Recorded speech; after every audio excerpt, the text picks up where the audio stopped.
Vamos orar? Senhor, obrigado novamente por esse tempo, obrigado pela mensagem que foi pregada e ajuda a gente a aproveitar agora esse tempo de ensino para aprender um pouco mais da Tua Palavra, um pouco mais do Teu plano e como o Senhor é soberano em providenciar a salvação que nós precisamos e como o Senhor esteve envolvido nisso desde o início e nós Te louvamos por isso. A gente também reconhece, Deus, a grandeza do trabalho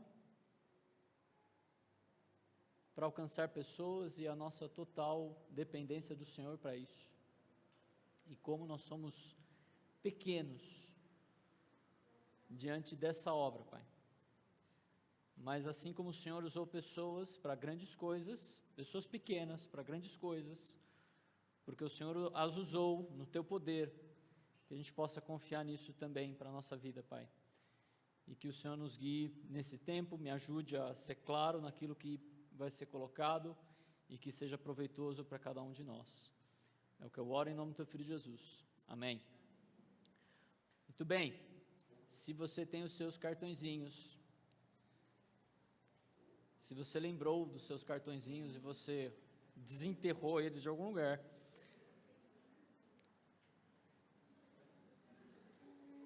você vai lembrar que lembra que os cartõezinhos tem um cartão que tem uma era, né? O nome de uma era, e nós estávamos trabalhando na era dos patriarcas, até a semana passada, e semana passada nós terminamos de ver a questão da situação de Israel no Egito, uma situação de escravidão, numa terra de idolatria.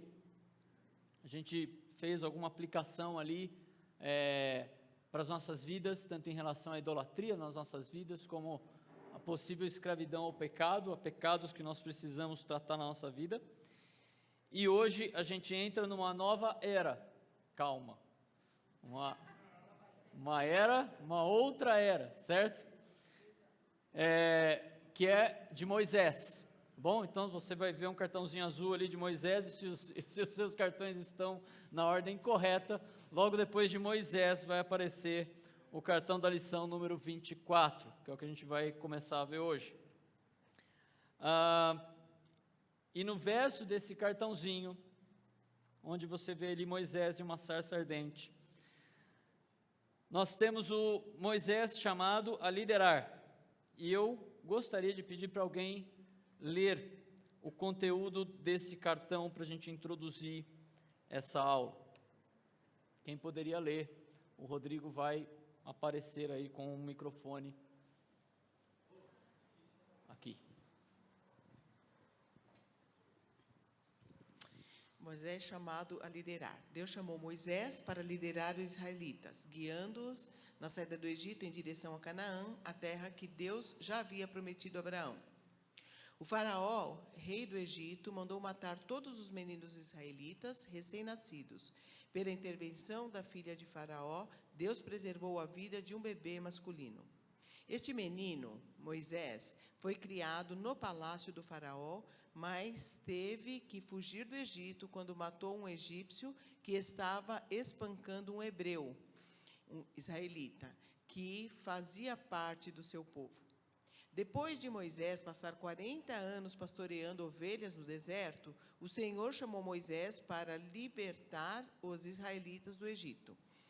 A fim de aumentar a coragem de Moisés, Deus fez o cajado de Moisés tornar-se em serpente. Neste episódio, Deus se identificou como Eu sou o que sou. Muito bom, obrigado, Ângela. Na primeira página dessa, agora você pode guardar os seus cartõezinhos, já teve uma geral da lição. Nessa primeira página dessa lição, você vê mais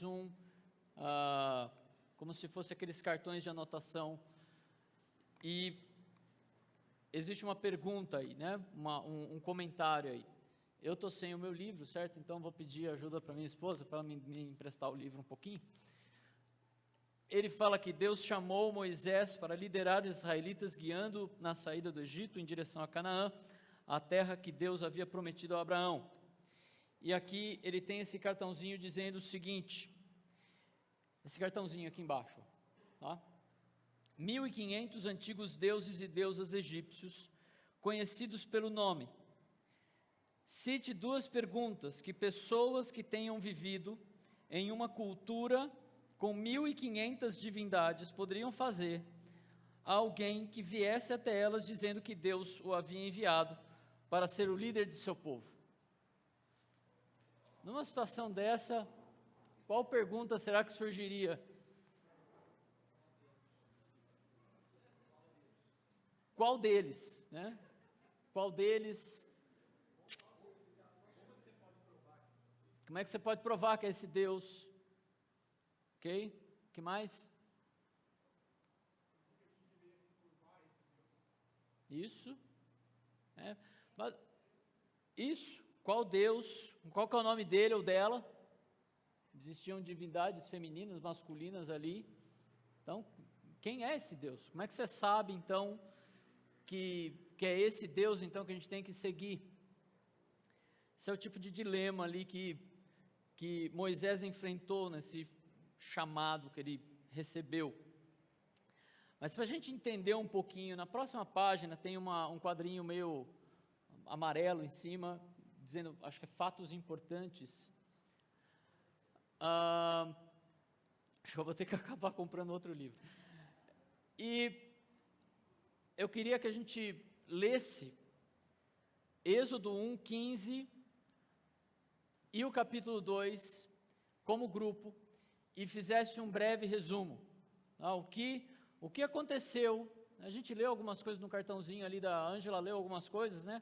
Mas vamos entender o que aconteceu e talvez alguma coisa que tenha chamado a atenção do grupo. De repente na leitura, nossa, isso aqui, talvez algo que você nunca percebeu em outras leituras que você fez. Às vezes a gente lê muito rápido e sem propósito, né? Mas eu gostaria de desafiar cada grupo então para fazer essa leitura e fazer um resumo do que aconteceu como grupo e o que te chamou a atenção, tá bom? Vou dar uns 5 minutinhos para a leitura e para rapidamente definir esses pontos. É uma leitura, você não precisa preparar uma pregação, é só uma leitura rápida, entendeu? Do capítulo 1, versículo 15 e o capítulo 2, certo? Vai ler o panorama do que está entre uma lição e outra, tá bom?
E aí?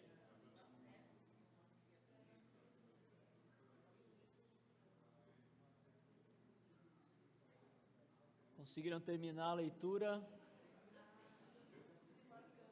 Tá.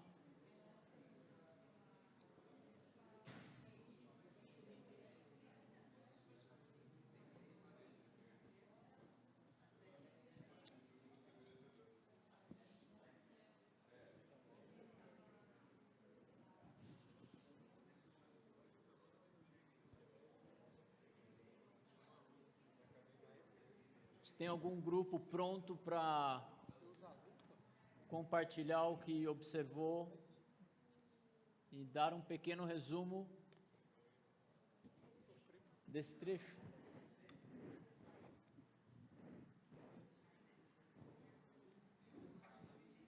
Um de cada vez. O Jean está perto do microfone. Vai lá, Jean. Em resumo, a gente viu uma coisa que parecia um pouco uma guerra, né? As circunstâncias estavam constantemente tentando matar Moisés. Primeiro era para ele ter sido assassinado, depois era para ele ter sido levado pelo rio até o mar, depois era para ele ter sido preso e morto por ter matado um egípcio.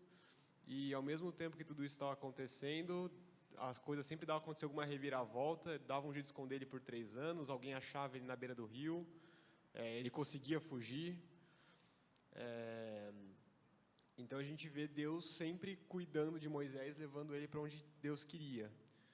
E o que chamou a nossa atenção, além dessa Deus controlando o mundo para salvar Moisés, uma coisa que me chamou a atenção pessoalmente foi que Deus aparentemente usou mais a ação de egípcios para levar Moisés aonde ele queria do que necessariamente o apoio do povo, né, do povo hebreu. Tanto que uma das vezes que Moisés quase morreu foi justamente porque um hebreu entregou ele, né?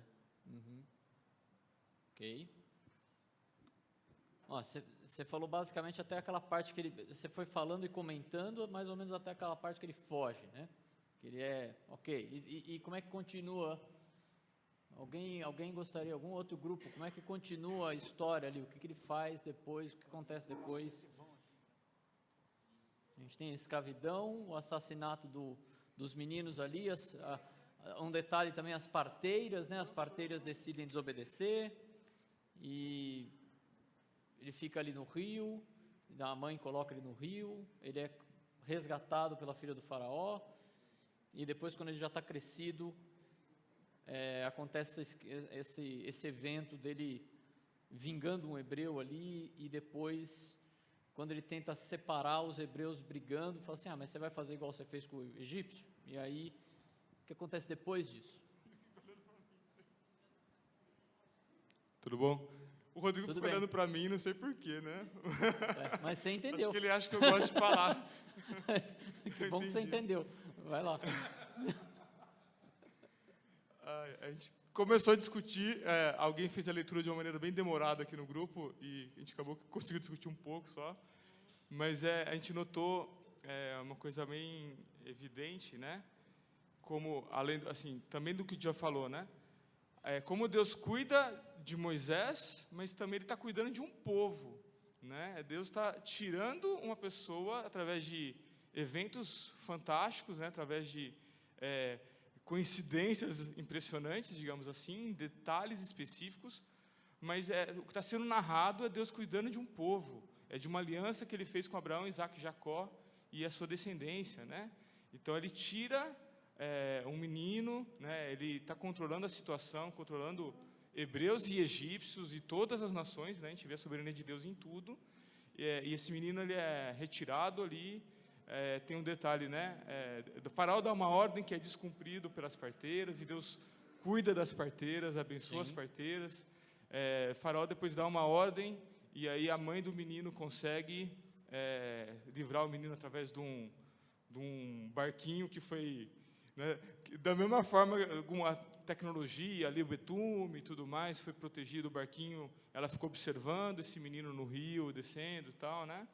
E ela foi contratada por um salário para cuidar do filho dela, Isso. né? Assim, Provisão. eu acho que eu gostaria de um emprego desse, né? Acho que minha esposa gostaria de um emprego desse. Ganhar para cuidar do seu Ganhar filho. para cuidar dos meus bom. filhos. Interessante. Não é uma coisa que a gente pode ver ali, ó, um negócio... a providência de Deus em detalhes, né? Acho que é algo assim extraordinário em toda a história da revelação, né? Então, e Deus vai usar esse homem, vai livrar, ele vai para o deserto, vai tratar com a culpa dele, né? A questão do assassinato, vai tratar com áreas da vida dele, ele vai casar, ele vai voltar depois, né? Mais adiante da história, casado, né? Com uma família, né? Entendendo que ele tem uma responsabilidade com o povo, né? E um Deus que cuidou e separou dele, e ele vai depois devolver aquilo, né, como um chamado, que ele vai depois demonstrar como uma ideia de uma obrigação, né, não de um privilégio para ele, né, para ser servido, mas um chamado para servir, né? Ok. Isso, muito bom. Acho interessante que Moisés ele tinha uma certa posição ali como parte da família real ali egípcia, mas ele não tinha uma autoridade reconhecida do seu próprio povo. Então, quando ele tenta agir para promover paz no seu próprio povo, ele é questionado, né? Quem colocou você aqui para isso? E parece que Deus tira ele de lá justamente, tá bom, então vamos lidar com isso aí, né?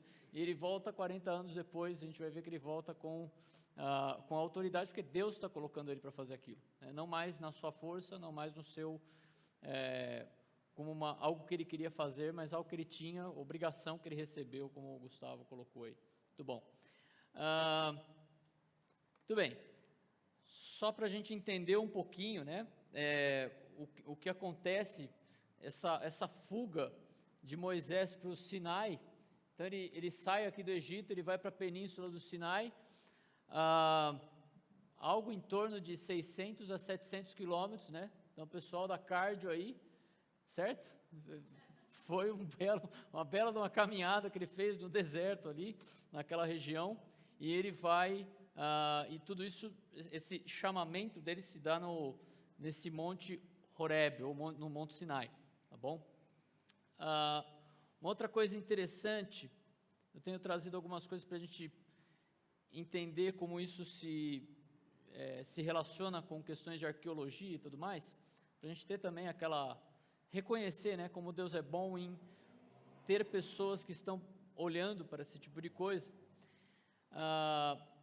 Tenho citado aquele documentário Padrões de Evidência, e nesse documentário, esse camarada aqui chama David Home, ele menciona um cemitério, ele menciona assim, um cemitério daquela época, eles chamam de a Idade do Bronze Média, teria cerca de 25% de enterros infantis. E nesse caso, o número pula, nesse caso onde eles estão escavando ali, que é uma cidade na região ali que eles entendem que os hebreus estavam morando, esse número pula, chegando a uma taxa de 50%. Então, eles observam pelas escavações um crescimento das mortes de bebês, pelas escavações. E também eles conseguem relacionar isso com a diminuição da taxa de homens anos depois. Depois eles fazem o estudo assim, bom, e quantos do restante ali que faleceu, que cresceu, a maior parte eram mulheres. Tá? Então você tem uma redução da quantidade de homens. Tá? É só para a gente entender, assim, interessante como a gente consegue relacionar, eles conseguem relacionar esses eventos, né, com evidências encontradas. Agora,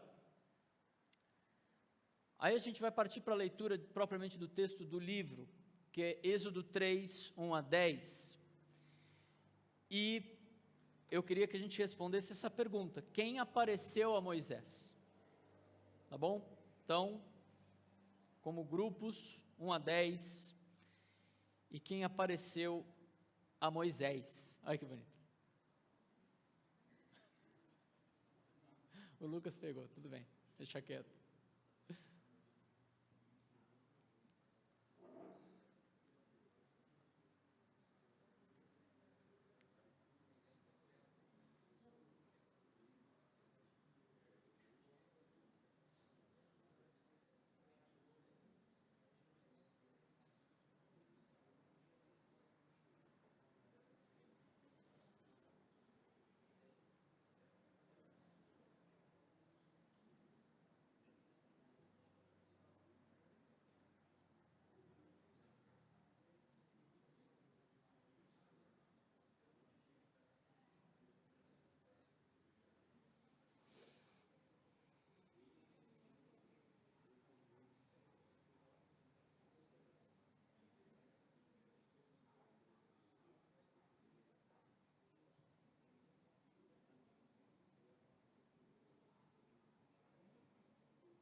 E alguém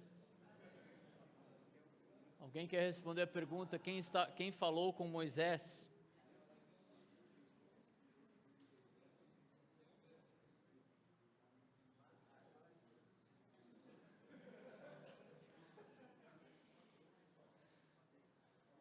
Pede o microfone.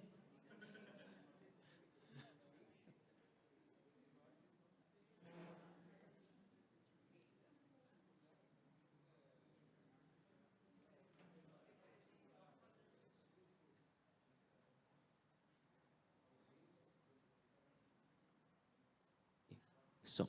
Aí. Quem falou com Moisés foi a sarça. A gente chegou a essa conclusão. Muito bom. Joia, algum outro grupo tem alguma outra posição para ajudar o nosso colega?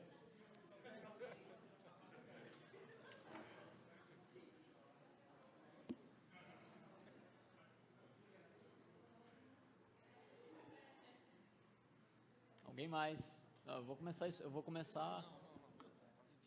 a eleger. Seu Klaus. O anjo do Senhor. O anjo do Senhor, muito bom. O anjo do Senhor. Mas não foi Deus que falou com ele? Certo, então vamos lá. Quem é o anjo do Senhor? Vamos pegar aqui, fazer o seguinte, tá? Grupo 1, grupo 2, 3, 4, 5, 6 e o 7, tá bom? Gravaram? Que bom que vocês gravaram, porque eu já não lembro os números que eu dei. 1, 2, 3, 4, 5, 6 e 7, ok? Então, o grupo 1 vai ler ali Gênesis 16, 7 a 14, tentando responder essa pergunta, quem é o anjo do Senhor. O grupo 2, está vendo aqui o númerozinho? 2, 3, 4, 5 e aí por diante. E o 7 vai ler o mesmo trecho que o grupo 2, que é Gênesis 22, 9 a 19, tá bom? O 4 lê Juízes 6, 11 a 24.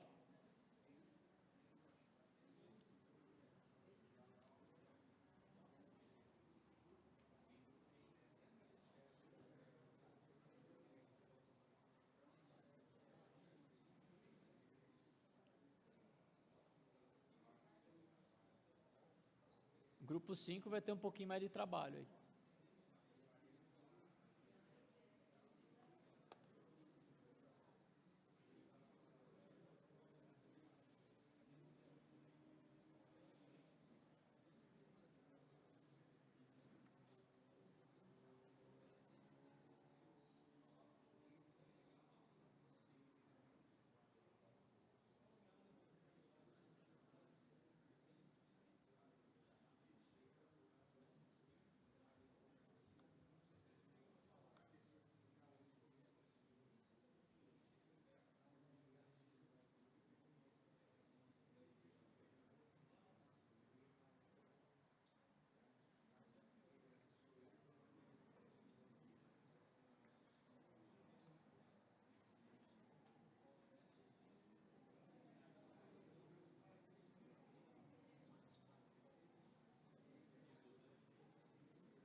E aí?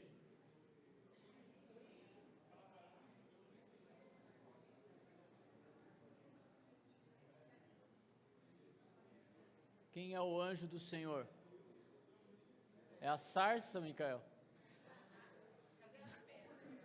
Dá uma oportunidade para ele. Dá uma chance para esse garoto. Eu vou tentar me retratar.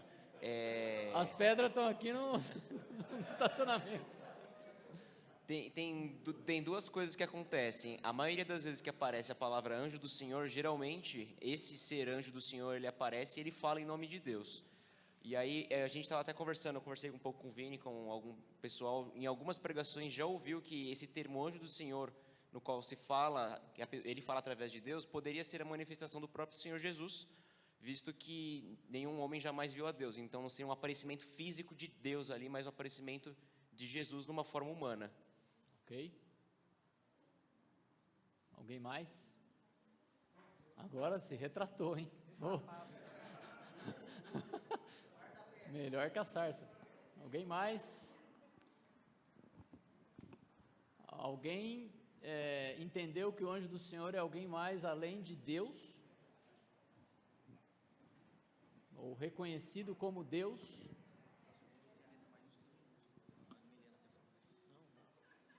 Vai lá, Daniel.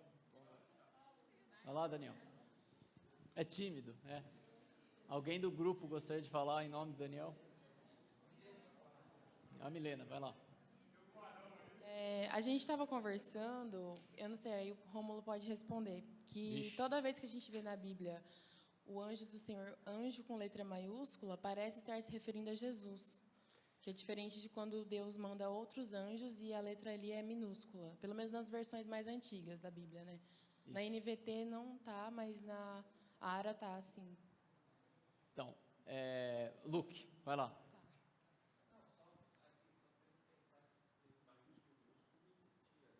Certo.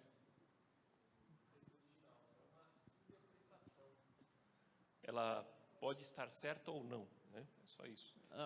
Não sei se todo mundo ouviu. Repete o que você falou no começo, por favor. Letra maiúscula e minúscula não tinha no texto original. Então, esse negócio, né, anjo com letra maiúscula, Senhor com maiúsculas, são interpretações, né? Elas podem estar certas ou não. São outras coisas que nos levam a distinguir esse... Na verdade, acho que a própria expressão, né, anjo do Senhor, é diferente de um anjo, né? Não é um anjo lhe apareceu. Isso. Geralmente é o anjo. Tem anjos que apareceu. são nomeados, né? Tem anjos que são nomeados e o anjo do Senhor simplesmente é o anjo do Senhor. Não tem outro nome, não é Miguel, não tem outro nome. E interessante porque em Apocalipse também tem um momento, tem algum momento agora, eu lembrei disso agora, então é perigoso, né? Porque a minha memória não é muito boa, em que alguém tenta se dobrar diante de um anjo, não tem? E o anjo fala assim, não. Acho que em Apocalipse.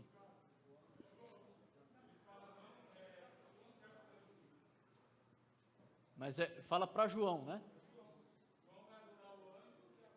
Isso. Isso. Acho que é Apocalipse que acontece isso. Interessante, né? Porque o anjo do Senhor não tem esse tipo de reação. Jean. Obrigado, Gustavo.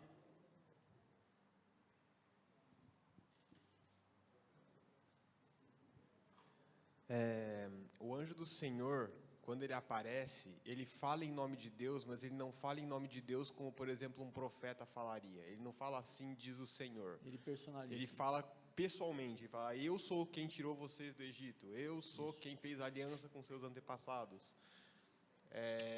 E se a gente juntar isso com uma outra aparição do anjo do Senhor, que acontece para Abraão, em que ele aparece acompanhado de outros 2 anjos, Abraão se prostra e adora, 2 anjos recusam a adoração e o anjo do Senhor aceita, acho que deixa bem indiscutível que é uma manifestação de Deus. Isso. Muito bom, gente. A ideia era essa mesmo, né? A gente chegar nessa conclusão de que o anjo do Senhor é uma aparição do próprio Deus e normalmente de maneira corpórea, né? Aparecia, alguém estava ali, né? Uma figura corpórea estava ali. E é interessante, acho que o Mika chegou a comentar isso, e a Milena, por que o pessoal relaciona essa aparição com o Senhor Jesus, porque não aparece no Novo Testamento. No Novo Testamento, em nenhum momento você vai ver o anjo do Senhor, como no Antigo Testamento, tá bom? Então, eu estava tentando imaginar essa cena de Moisés, tá meio ruim de ver, né?